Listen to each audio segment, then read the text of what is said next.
Hey everybody, I'm Scott from Half Bath Brewing. Happy Homebrew Wednesday.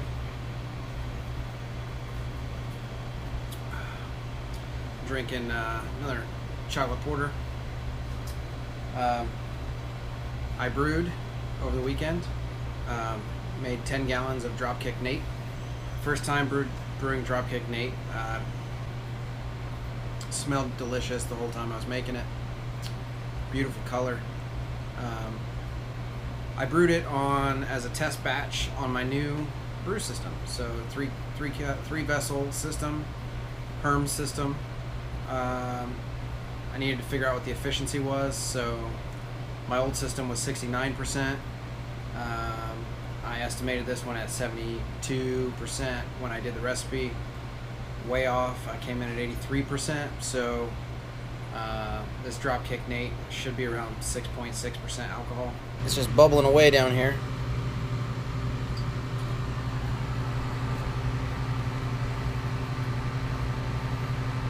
Just happily bubbling away. It's been pretty steady, 65 degrees from fermenting. Got a new toy. I used the tilt hydrometer. Basically, it's a little Bluetooth eye beacon that you chuck in your fermenter. It works in stainless, pressurized, plastic, whatever. Chuck it in there, and then it broadcasts Bluetooth to your phone or your iPad or whatever. I've set up a Raspberry Pi. Raspberry Pi takes that data and broadcasts it out to brewstat.us.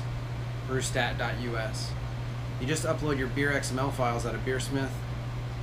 You assign the tilt hydrometer to that recipe, and then it starts tracking the temperature and the specific gravity. So I came up with 1062 on the refractometer for this beer for the original gravity, and the tilt hydrometer came out with 1061. So very easily could have been 1061 and a half or something like that, but it seemed very accurate.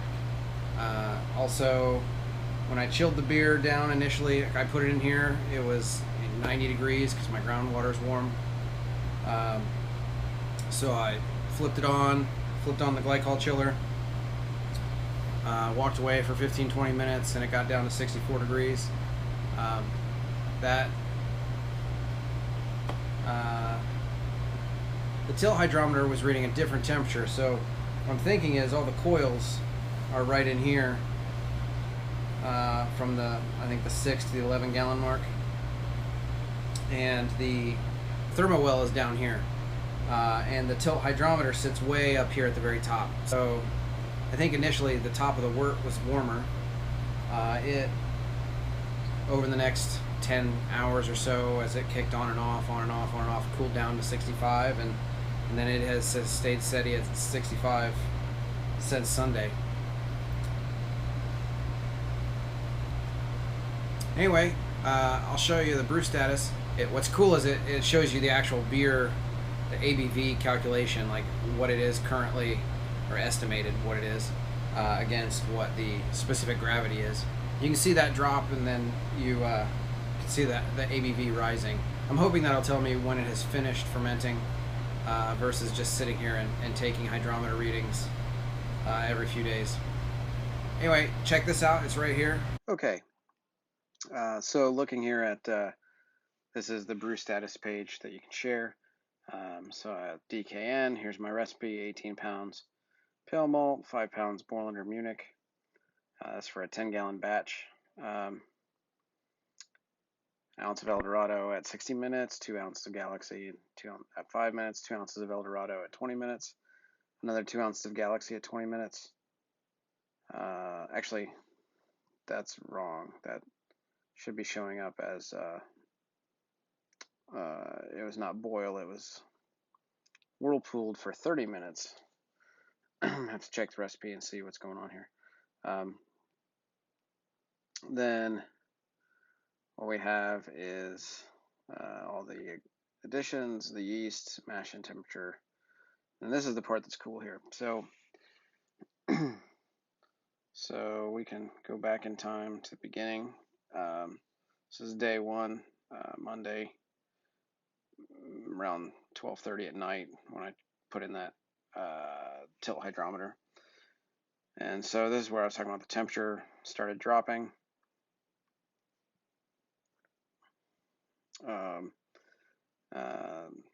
The specific gravity stayed the same. It kind of blipped here for a second.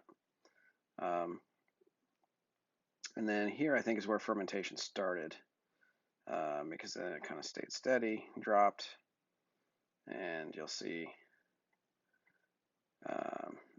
then it kind of starts going all crazy. So here I changed it to 5-minute intervals of updating this thing. So it's got a lot of data points. But you can see it just temperature staying the same because the glycol chiller, kind of that same pattern, and then the specific gravity dropping and dropping and dropping. And so here we are. This as of tonight, and we are kind of steady at 1033. But what's cool is you can export this to a CSV file, and it'll launch you a CSV file, and you can see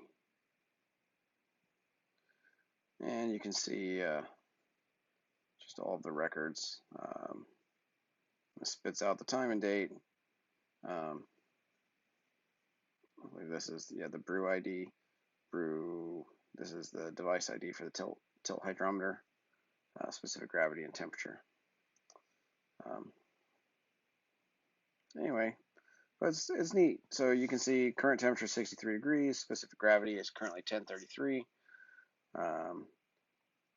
It is sitting at 3.6% ABV, and it has 45% attenuation. So anyway, that's what else? Okay. So when I first got this Chronicle, I bought this thing. It's a sight glass, and I have a cap for the bottom, and then I was going to use this as a yeast harvester. And the thing that bothers me about it, it's pretty heavy, it's kind of expensive, and I'm afraid I'm going to break it. Plus, it doesn't have much volume to it, so I'm,